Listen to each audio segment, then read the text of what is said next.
Hello and welcome to episode 3 of the DMV Hockey Podcast. I'm Scott Lowe, the owner and operator of DMVProspects.com, and I'm happy to be joined this week by Stevenson University ACHA coach Mike Urgo, as well as Hockey Night in Boston mastermind DMV Prospects coach, longtime DMV area scout Ben Hammock. Guys, thanks for joining me.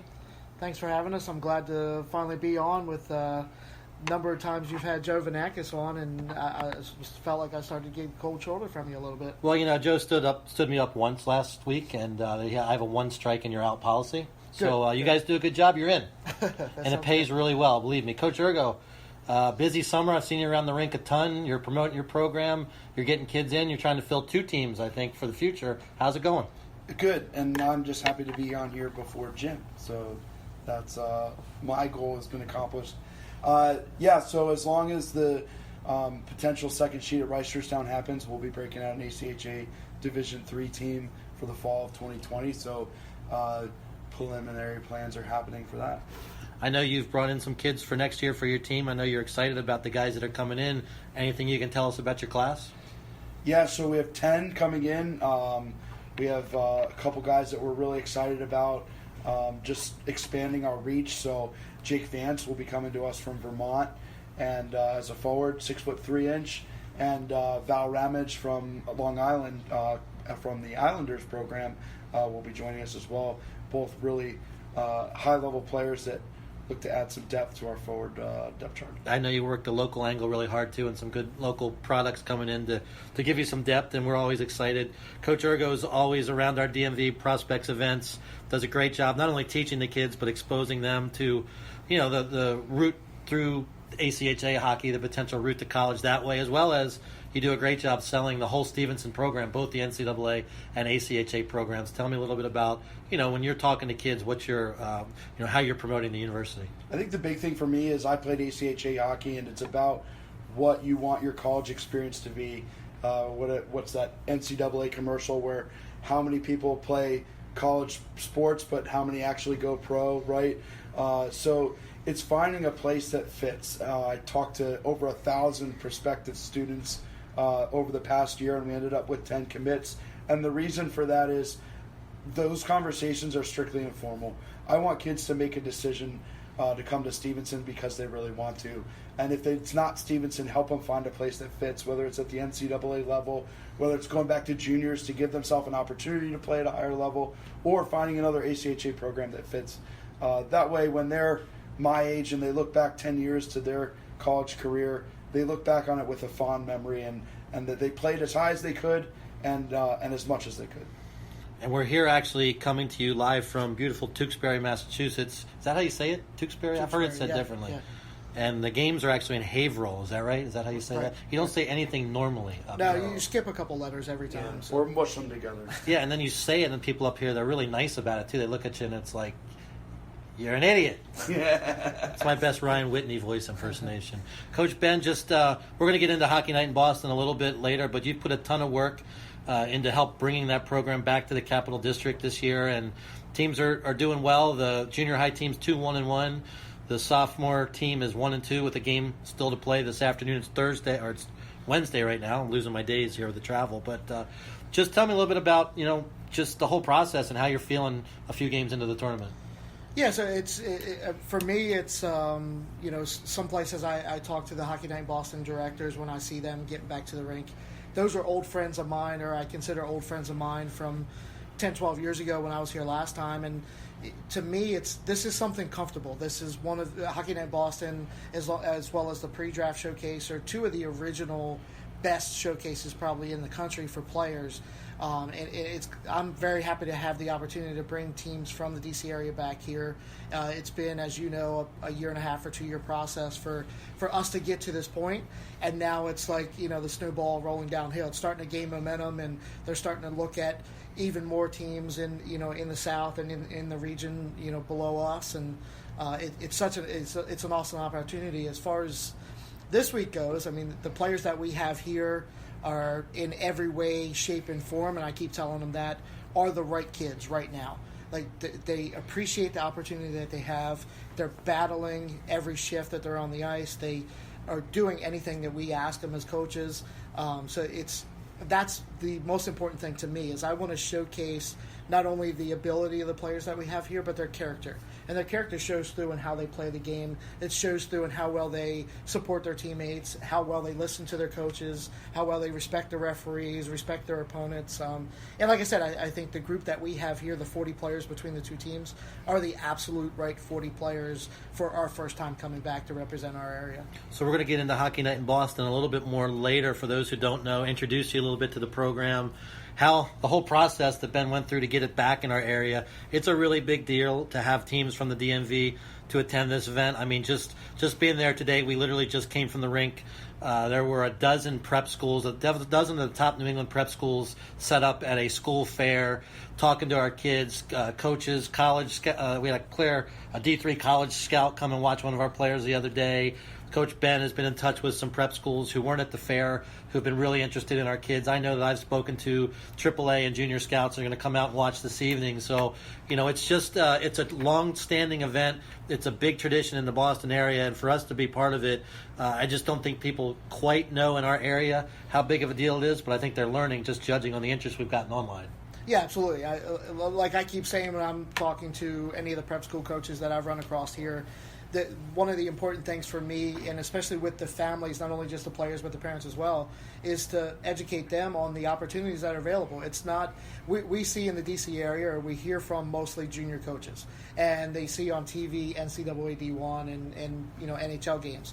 But there's so many routes to get to that level that we don't see. We're not exposed to, or we are on a limited basis in the DC area with prep school hockey.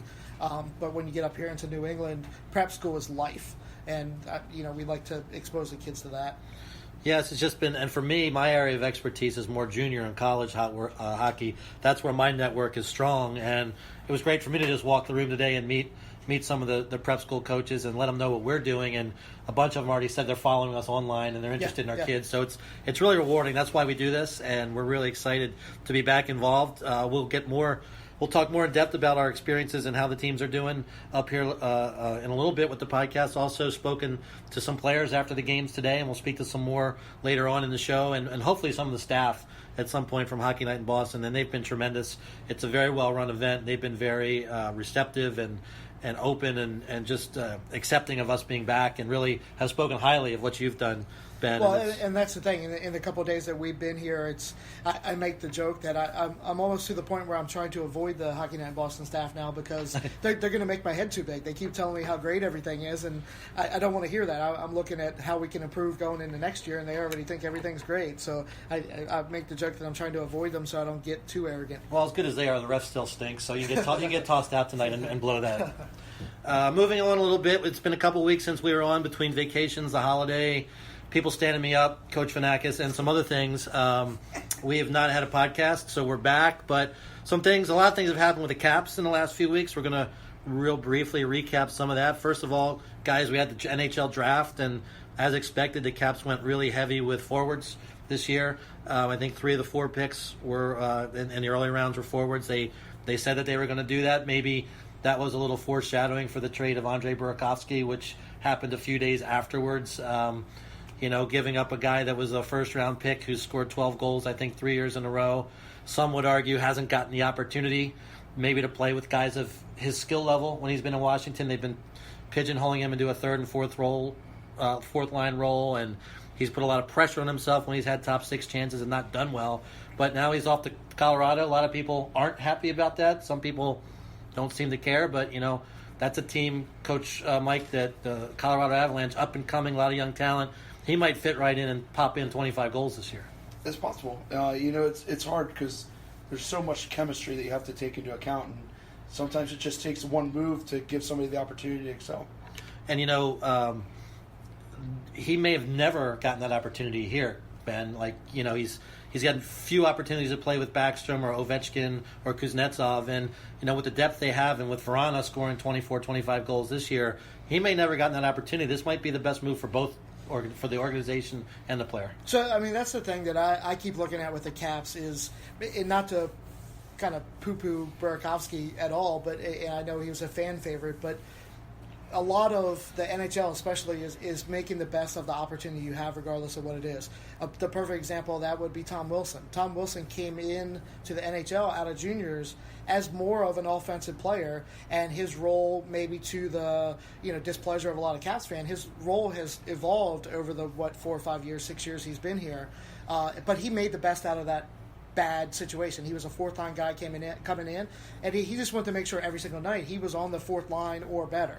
He just wanted to be in the game. So he evolved into kind of the tough guy or enforcer or whatever that he's become, and it's unfortunate for Burakovsky because he is so incredibly talented that he didn't get the opportunity, but in the same respect, you could also argue that he didn't make the best of the situation he was in either. And the Caps decided to replace Burakovsky in the lineup by signing Richard Panik. Some called it a panic move. I didn't think that was funny, but I think that's a little too obvious. Got to be a little more creative with your humor than that.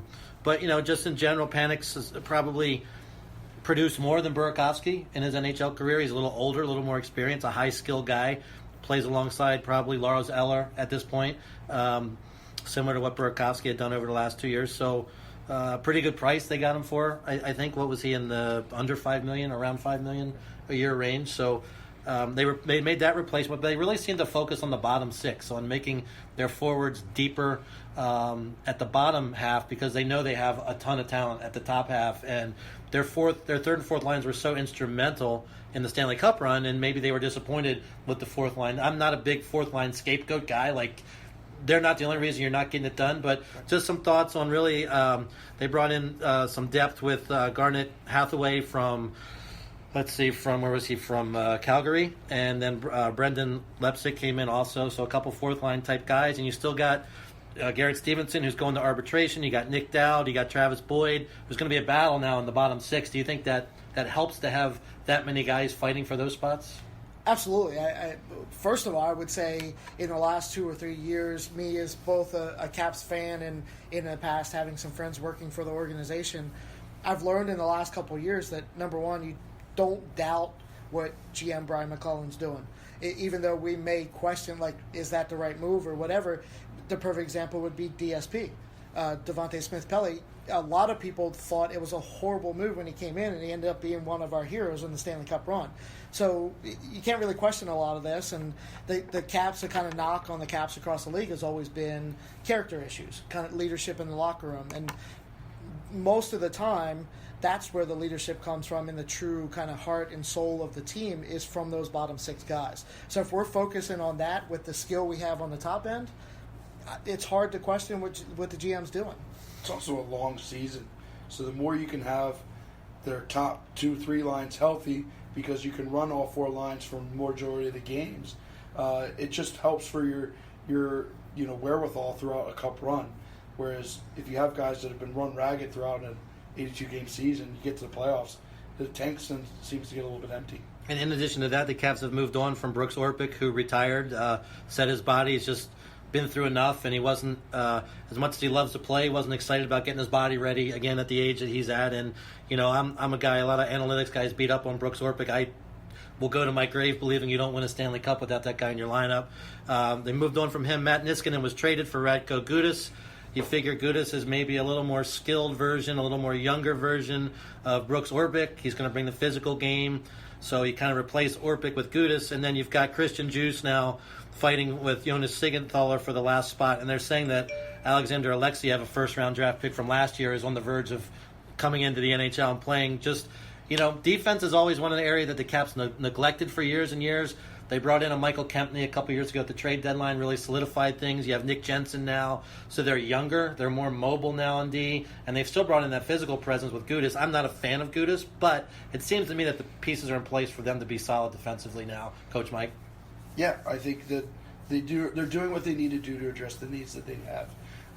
But moving forward, they just need to make sure that they're preparing for the future and they're preparing for that long season.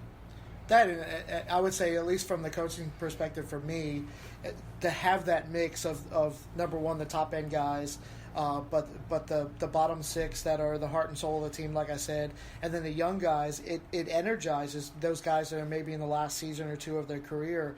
It's fun to be around those young, eager players that are, wide-eyed and looking at everything from fresh eyes. Even for me as a coach, to